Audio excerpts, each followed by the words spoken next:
You look so good. Thank you. This is your look. Is it my look? Yes. Hoops, I'll green embrace it. pants, Okay. that beautiful shirt. Thank you. You look great. Thank you. I'll take it. Okay. Yes. I'm very impressed by you. What? Because you have a million things going on, and yet you are also running the New York Marathon.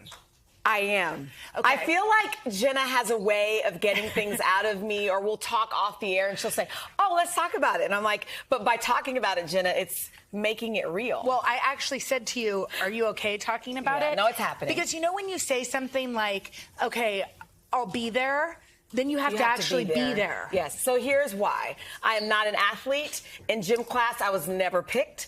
I was a cheerleader. I was a dancer, but I'm not an athlete, right? Well, you are an athlete. Okay, fine. But not really. But when I turned 40, I wanted to change the narrative in my head that I can do hard things. And so I ran a half marathon.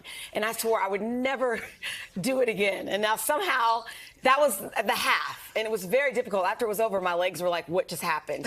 And so now I just turned 45. And I'm going to try to do hard things again. And so I'm going to run the New York City Marathon. Wow. The coolest part. The best. Well, so there's a lot of cool parts. Okay.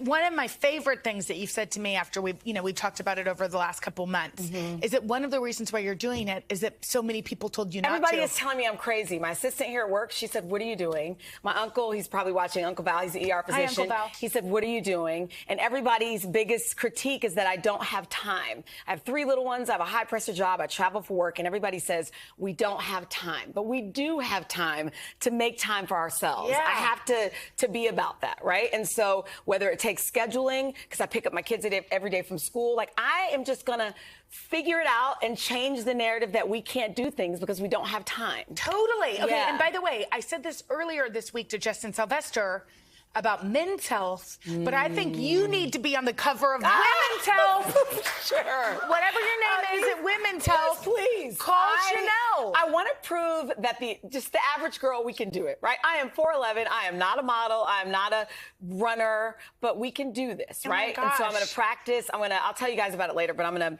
renovate a children's lounge at a shelter so I can we can do some good. Oh my gosh, you're incredible. So I'm so proud of you. The other thing I'm obsessed with is that our girl Rainey, who's like the real marathoner. Rainey, who has run, how many marathons have you run, Rainey?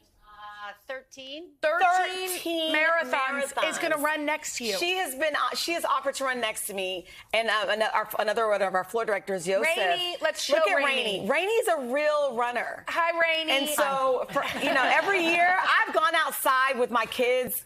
And I cheer them on when they run past us. So this is just beyond. The fact that you have 2 work colleagues that are going to push you to the finish line. It's so emotional. Rainey, can I do the ugly cry on you when we finish? Yes, of course. Okay. I'll do it right with you. I'll be there with some Cheetos.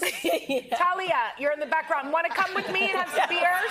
We're gonna. Okay, let's go. So there you go. So pray for me, guys. I'm doing this for all of us to prove that we can do this. Oh my gosh, I love it so much. Thank you.